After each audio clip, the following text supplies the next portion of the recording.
Hi friends, பூசணிக்காய் வந்து காய்கறி வகையை சேர்ந்ததா பழ வகையை சேர்ந்ததா உங்களுக்கு ஏதாவது தெரியுமா? திருஷ்டி சுற்றி போட்டாச்சு. ஆமாங்க, இன்றைக்கி நம்ம பார்க்க போகிறது பூசணிக்காய் தான். காயும் இருக்குது, பூசணி பழமும் இருக்குது. இது நல்லா பழுத்துருச்சு. ஸோ இதை பார்த்த உடனே நமக்கு திருஷ்டி சுற்றி போடுறதான முதல்ல ஞாபகம் வரும். ஆனால் இந்த பூசணிக்காயில் அவ்வளவு ஹெல்த் பெனிஃபிட்ஸ் இருக்குது அப்படின்றது உங்கள் யாருக்காவது தெரியுமா? நிறைய பேர் பார்த்தீங்கன்னா இன்னும் இதை வந்து அவங்களோட உணவு முறைகளில் சேர்க்கவே மாட்டாங்க. இந்த மாதிரி அற்புதமான ஒரு காயில் இருக்கிற 10 ஹெல்த் பெனிஃபிட்ஸை நம்ம பார்த்துருவோமா? நம்பர் 1 என்ன அப்படின்னு பார்த்தீங்கன்னா, நம்ம கண்களுக்கு ரொம்ப நல்லதுங்க.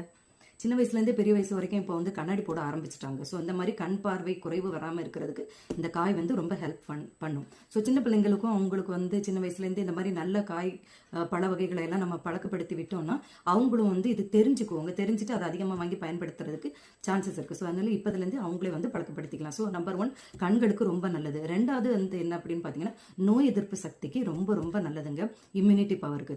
மூணாவது என்ன அப்படின்னு பார்த்தீங்கன்னா, செரிமானத்துக்கு நல்லது. நான்காவது என்ன அப்படின்னு பார்த்தீங்கன்னா, இதயத்திற்கு நல்லது.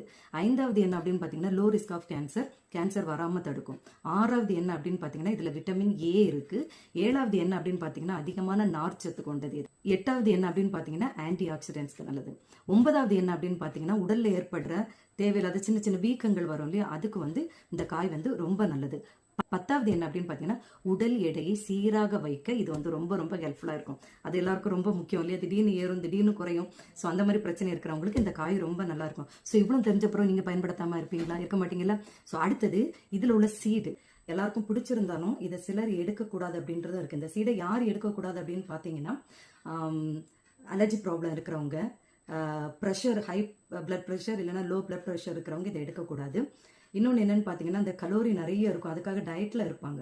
அவங்க வந்து டாக்டரோட அறிவுரைப்படி எடுக்கிறதுனா எடுக்கலாம், இல்லைன்னா அவங்க எடுக்கக்கூடாது, அவாய்ட் பண்ணுறது நல்லது. யங் சில்ட்ரனுக்கு பார்த்தீங்கன்னா, சிலருக்கு சோக்கிங் ப்ராப்ளம் இருக்குது. அப்படி இருக்கிறவங்க வந்து இதை எடுக்காமல் இருக்கிறது நல்லது. ஸோ எல்லா விஷயத்துலையுமே பார்த்தீங்கன்னா எடுக்கலாம், யார் எடுக்கக்கூடாது அப்படின்றதும் இருக்கும். ஸோ அதையும் நம்ம தெரிஞ்சுக்கணும்.